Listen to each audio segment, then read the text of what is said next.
Guys, we got 1 minute to go. Gold shooting up. We're going to watch this news spike, and don't go anywhere because, again, we see this every time news happens. Everyone, lots of people leave the stream after, and that's when actually things get started. That's where we can actually find trade setups. I've got the gold chart top left, euro chart top right, 15-minute charts all around. I'm going to put NAS 100 in the bottom left so we can keep an eye on the NASDAQ. So NAS is bottom left. We got the 15-minute chart. And let's just keep dollar index top right. I'm sorry, bottom right. So again, like I said, guys, do not go anywhere after the spike. That is where things actually become more interesting. So we'll be back with the news right after this breaking news coming in. All right, here we go, guys. Let's see if PPI has any impact on markets today. Going for it now. Let's see. All right. Dollar index initially made a bit of a spike. Euro USD spiking down here. Good for my trade. We'll see if that can persist. Gold, 1916 trading. If you remember yesterday, we traded up into the 1930 mark, which I think ended up being like, yeah, it was like the high. We were watching the high on stream yesterday. 1916 trading. 1915. Yeah, that's a bit of a sell-off here. Dollar index looking a bit strong here this morning. 102.54 printing. 0.3 PPI was the actual, which is a tick up from what was expected. We can pull that data up here for you guys. So again, hotter than expected on the producer price index. This is, of course, contradictory or opposite of what we saw yesterday, which was slightly less than forecasts for CPI, consumer price index. But today we see producer price index ticking up 2.3% month over month, which, of course, is hotter or higher than expected. Okay, so dollar index should see a little bit of strength here, which is making sense. The US indices seem to be taking that a little bit negative, right? So let's take a quick look. Look at gold, guys. This is the 15-minute chart. Let's take a look at the hourly. Didn't even quite make it to resistance here that we had marked up on the higher time frames. Actually, it kind of did. Hold on. Did you know our market scanning software, the EDGEFINDER, just got even better? Check out our newest asset, Bitcoin. That's right, Bitcoin was our most requested feature update, and we're so excited to announce Bitcoin is finally here with plans to add even more crypto in the future. We've also updated our most popular feature, the Smart Money Tracker, adding even more data than before. The EDGEFINDER not only automatically scores 8 different metrics for each asset to give it an overall buy, sell, or neutral score, but it also keeps track of bank and analyst positioning, stores historical fundamental data, shows how assets are trending throughout the day, and so much more. Right now, our YouTube viewers can get the EDGEFINDER at a discounted price when they use promo code A1YT. You can check out the EDGEFINDER with the link down in the description below, and again, get it for the special discounted price when you use promo code A1YT at checkout. Let's look at gold. So gold has just, it has been just getting beat up. I feel really, really bad for it. Well, markets are markets. If you're selling this, you're happy. If you're buying this, it's been tough. There's always someone winning, there's always someone losing, and it's rarely always the same person, right? Markets give, they take, no one wins all the time. But gold here has just been a punisher to the bulls recently. Every single move up has been met with sell pressure. And I have to say, although I haven't had a great month, this month has been kind of rough for me. I'm actually pretty proud that I got out of my bullish attempts on gold. I tried several times to pick up buys on gold, and at a certain point I said, hey, the buyers aren't here, I got to get out of here. And so I was bullish on gold, and when it started not working anymore, I just cut the attempts. I stopped trying to do it, and it saved me probably thousands of dollars doing that, right? So sometimes it's not necessarily, again, everybody, the glamorous parts of trading are how much money are you making this week, or how much are you up, down, whatever. Some of the glamorous stuff is not as important sometimes as just simply saying, hey, I've actually been avoiding losses on gold. I have not been trading gold longs. Again, I mentioned that this month has been a little tough for me. You guys know I try and keep it real with you.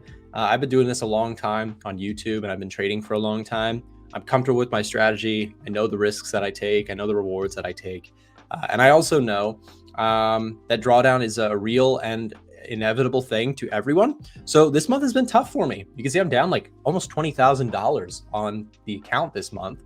This is not a funded account. I don't trade with funded money. I trade with my own money.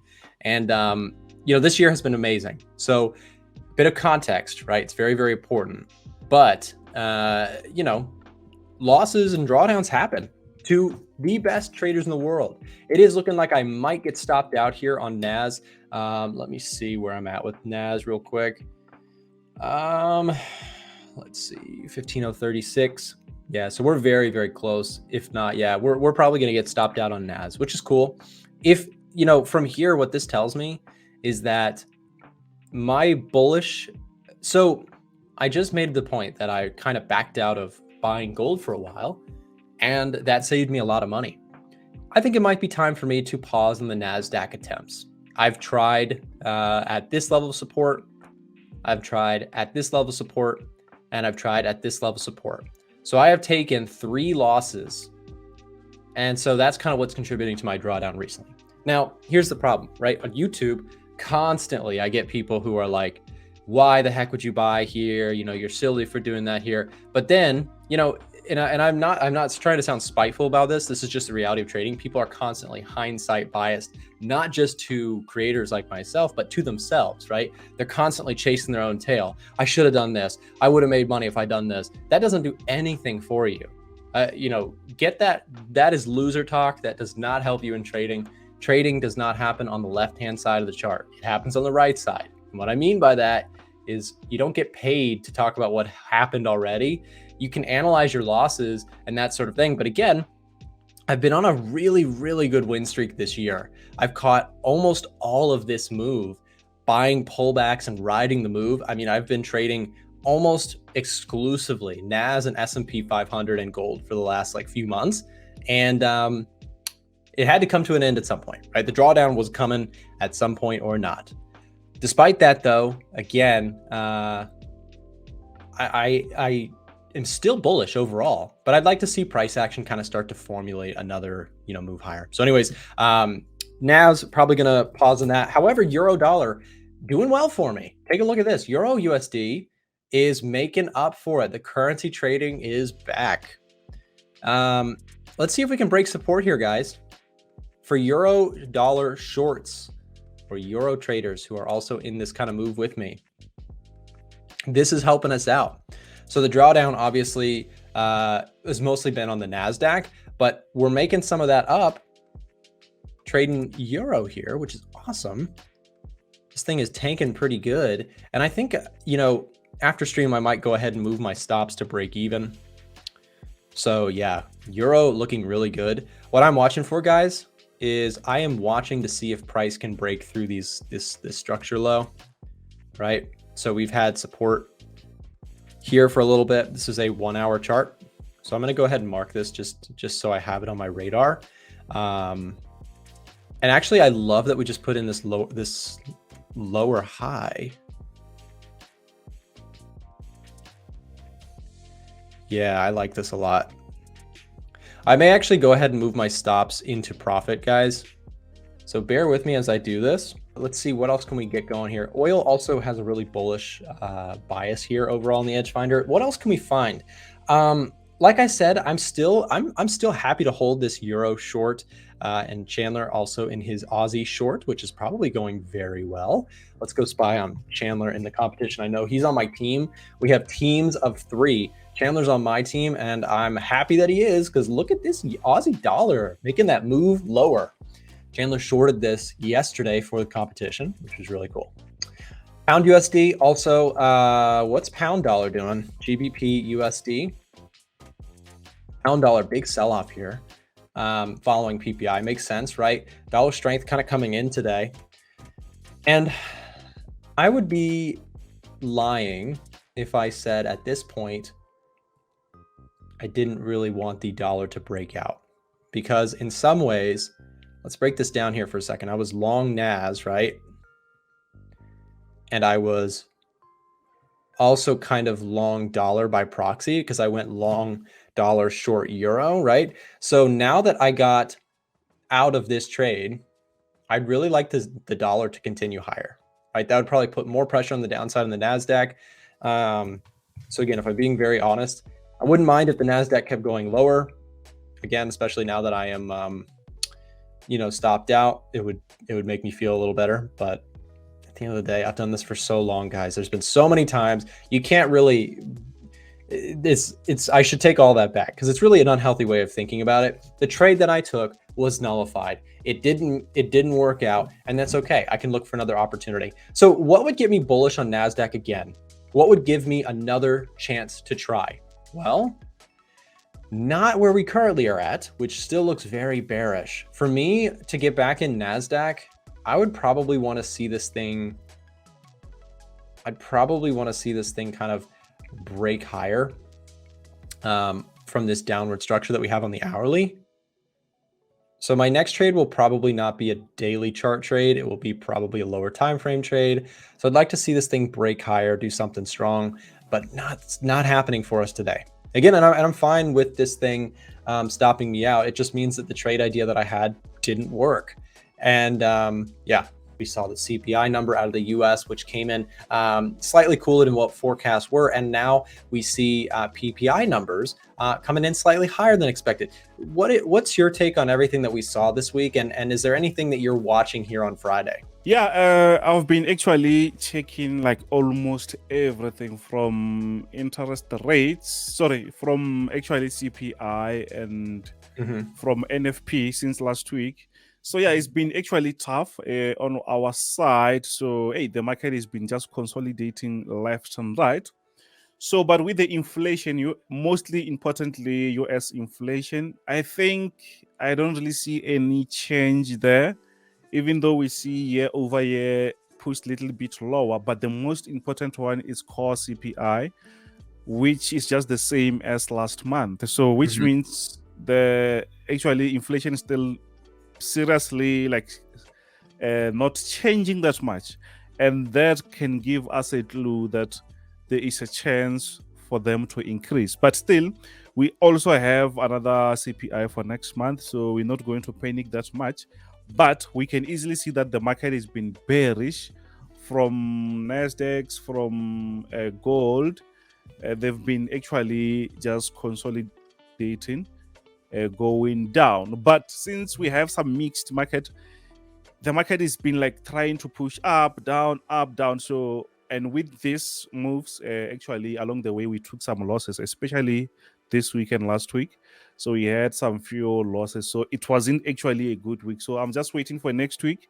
Maybe everyone will be digesting the news slowly, not very quick like this, because to me, it's not really safe for me to be in the trades, especially the reversals that are very quick. You can see that no one actually understands what will happen next. So we're just waiting for, I think maybe the next CPI will be an eye-opener. For now, I think things that they just mixed up.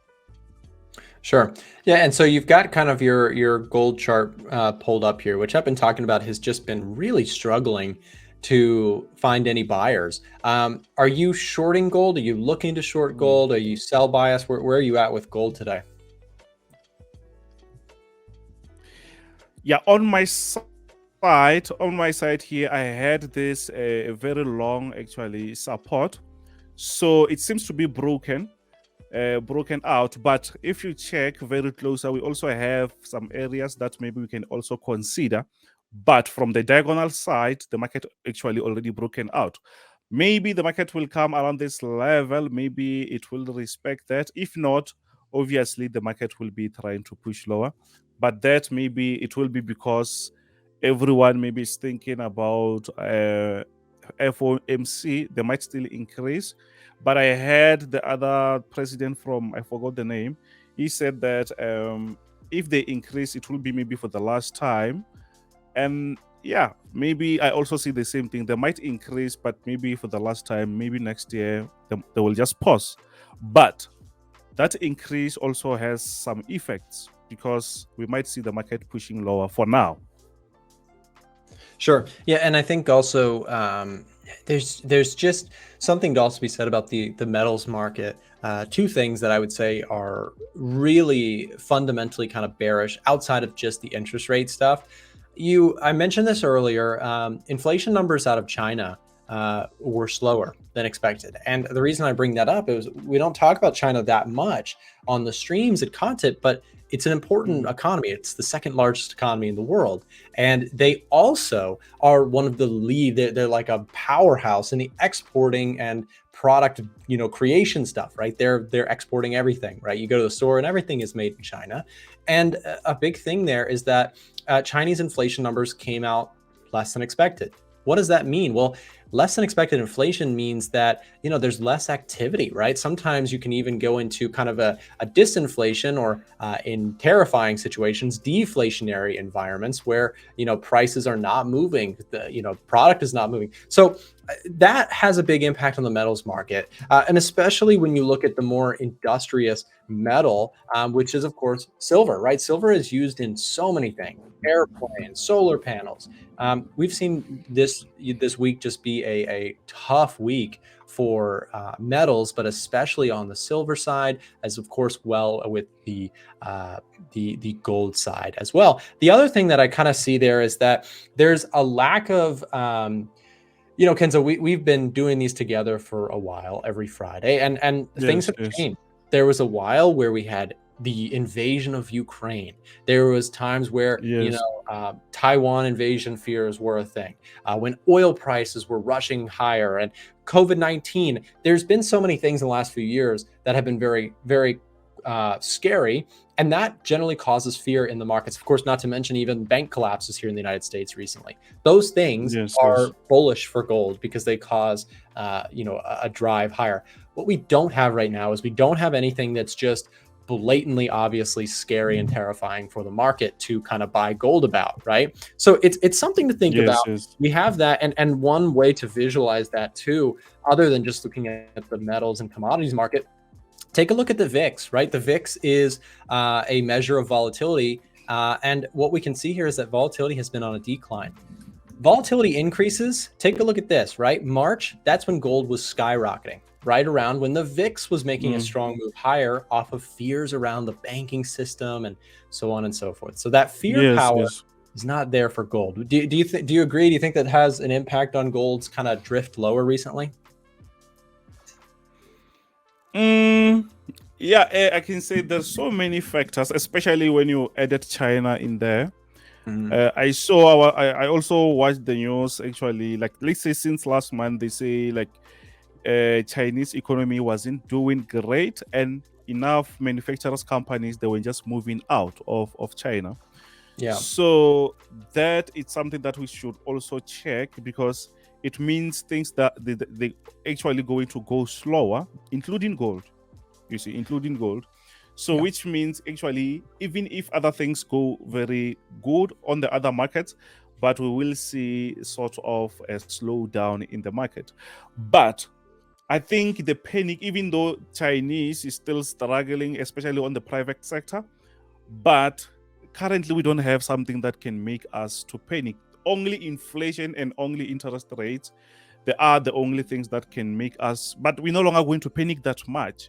So it's like everyone is just relaxing. We no longer have that fear. But as US is doing good, China is not really doing good. So it's also pulling US down. That's why we don't really see much of activities going on.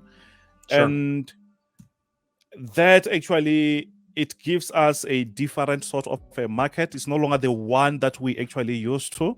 The moves, they're just going up and down. They don't actually respect the way we do the analysis, which means we just need to evolve very quick with the market. Because since you also mentioned the COVID, bank collapse and stuff like that, if you check the structures of the market, you will see that these moves, they're not the same as what we used to 2 years ago. So which means we just have to adjust. I think there's so much stuff that we can actually digest, and we can't actually grasp everything at once, but we just need to make sure that we change very quick. So you need some tools. I like the fact that you have EDGEFINDER that can also help here and there. So if you're just doing things like alone, sometimes can be like a problem because things change very quick. Yep. Before it was, I think last year it was about oil. Oil pushed inflation very high. Now it's no longer the concern. Now we have other problems. So you see that the market reacts differently and very quick. Don't forget to check out the links in the description if you want our broker recommendation, access to our free Discord, free EDGEFINDER, or want to chat with us on Telegram. Remember, you can watch us live in the markets every morning starting at 9:30 a.m. Eastern Time, and we have lots more free trading tools and content available on our website, a1trading.com. Thanks for watching.